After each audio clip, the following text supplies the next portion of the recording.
welcome back. Aduh, terima kasih ya masih tetap menyimak VOA Career Day.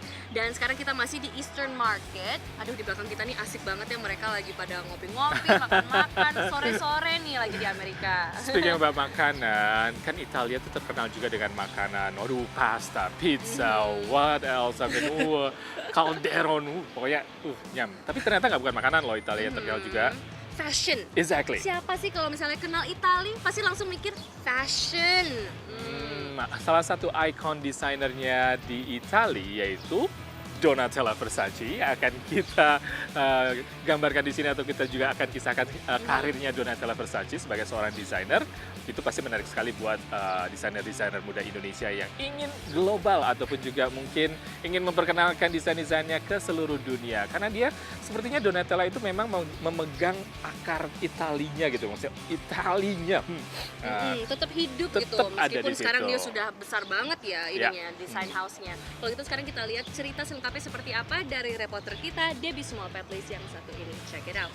Halo pemirsa Career Day, apa kabar? Saat ini saya berada di depan toko busana H&M di Washington DC. Dan saya ingat pemirsa, 2 tahun yang lalu itu antrian di depan toko ini panjang banget sampai ke pojokan jalan. Ada apa? Karena H&M ini kerap bekerja sama dengan rumah busana atau merek-merek ternama. Nah, 2 tahun yang lalu itu mereka bekerja sama dengan label Versace. Jadi pemirsa, gimana kalau hari ini kita bicara tentang kehidupan karir Donatella Versace, seorang perancang asal Italia sekaligus Vice President Versace Group.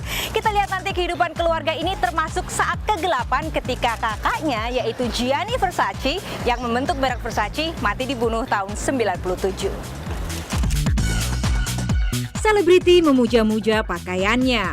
Bisnis keluarganya adalah salah satu yang paling sukses di industri fashion. Dan dia bisa mempertahankan bentuk tubuh yang hanya bisa diimpi-impikan oleh wanita di usianya yang ke-58. Donatella adalah anak bungsu dari 4 bersaudara.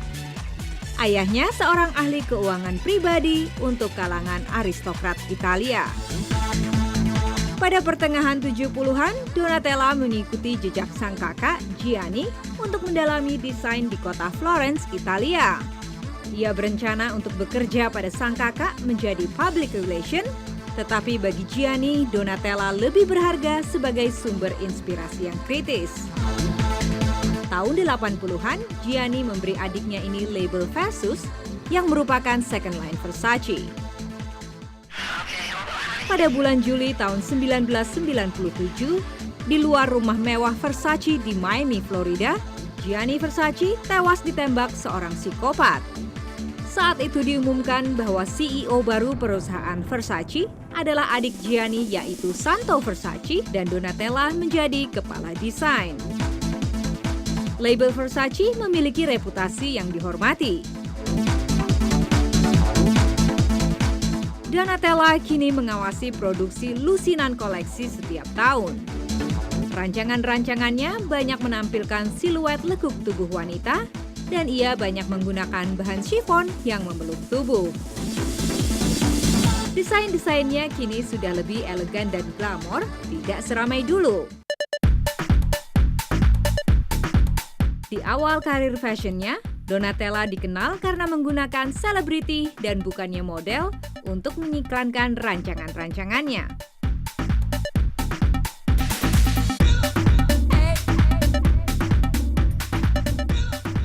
Saat ini terdapat 82 butik Versace di seluruh dunia, termasuk di Jakarta. Kompetisi adalah dunianya. Dan pada tahun 2001, Donatella terjun ke pasar minyak wangi dengan parfum Versace Woman. Fashion icon ini berhasil memasukkan gayanya sendiri ke label Versace yang elegan dan sensual, sesuai dengan trademark almarhum sang kakak. Versace kini tidak hanya busana, tetapi juga aksesori dan perlengkapan rumah. Donatella Versace dengan kulitnya yang gelap terbakar matahari, serta rambut pirangnya dan wajahnya yang akrab dengan bedak plastik, tetap dikenal dengan rancangannya yang seksi dan motif kainnya yang ramai. Pemirsa, memang rupanya darah seni, darah artistik fashion atau busana ini sudah mengalir di keluarga Versace. Gianni Versace sendiri saat ia mendirikan merek Versace itu selalu mendapatkan kritik dari adiknya Donatella Versace. Oke pemirsa, demikian tadi liputan untuk Career Day. Saya Debbie Small Perlis dan Wahyu NHK. Sampai ketemu lagi minggu depan. Yuk, Santi dan Ian. Oke, thank you Debbie atas kisahnya Donatella Versace. That is very interesting ya, jalan kehidupannya itu. Kalau Donatella ngomong itu kelihatan banget ya. Or Italiano gitu yang buongiorno. Itu Lagi terinspirasi nih Ian kayaknya menjadi seorang asal Itali nih kayaknya. pengen ke Itali soalnya. Mudah-mudahan summer ini ke Itali. Oh ya, amin amin. Oke deh, enough about Italy. Kita sekarang kembali untuk membaca nih pesan-pesan dari Oh, pemirsa kita iya. lewat Facebook dan juga Twitter. Udah ada Thank di you. Oke, Facebook. yang satu ini? Bisa saya bacain, terima kasih Facebooknya. Pesannya dari Pipit Ermonika. Dia pengen tanya, di high school atau universitas Amerika ada pelajaran bahasa Indonesia nggak ya?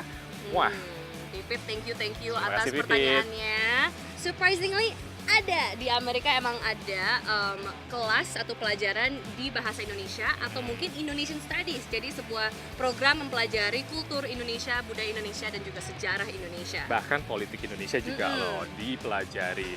Dan dua universitas yang sudah kita ketahui, maksudnya bisa kasih tahu ya. Contohnya misalnya UCLA, yaitu di University California di Los Angeles. Los Angeles. Mereka juga memperkenalkan Indonesian Studies, dan juga di Cornell University yaitu di New York ada Indonesian Language Class untuk beginner dan juga advance, dan mereka juga ada spesifik untuk Indonesian Studies di Cornell University ini. Dan juga saya tahu nih di Kennedy School di Harvard University, mereka baru-baru ini membuka Indonesian Studies untuk cabang maksudnya bidang Indonesian Studies.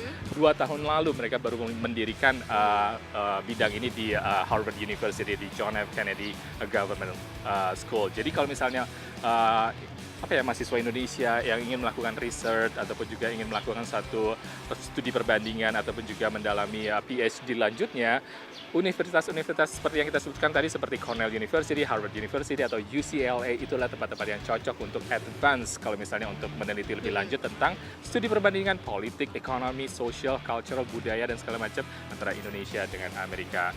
Dan Untuk itu- bahasa Indonesia? Iya, banyak juga ya. Banyak banget, dan itu emang bukti kalau misalnya pertemanan ya antara Indonesia dan Amerika itu semakin kuat juga karena dengan semakin banyaknya di-introduce itu semua program-program di mana warga Amerika bisa mempelajari lebih banyak lagi tentang Indonesia. Thank you sekali lagi Pipit atas pertanyaannya, dan untuk pemirsa yang lainnya jangan lupa untuk terus nulis dan like us di Facebook yaitu VOA Pop News, dan of course follow us on Twitter @VOA Pop News dan ngobrol dengan hashtag VOA Career Day. Kayaknya sekarang ini sayang sekali udah harus pamit kita nih pemirsa. Aduh, thank you banget ya udah menyimak VOA Career Day. Always kita ngasih nih kisah-kisah yang pasti unik di bidang karir. Mungkin bisa menjadikan inspirasi juga untuk pemirsa. Iya, kalau misalnya bosen sekarang ataupun juga berantem terus sama bosnya, pikir-pikir untuk ganti karir, kenapa enggak? Siapa tahu jadi fashion designer loh. Betul banget, follow your dreams, that is number one. Oke pemirsa, get ready untuk inspirasi-inspirasi yang berikutnya on the next episode of VOA Career Day. Kali ini kita pamit dulu and we'll see you next time. Bye.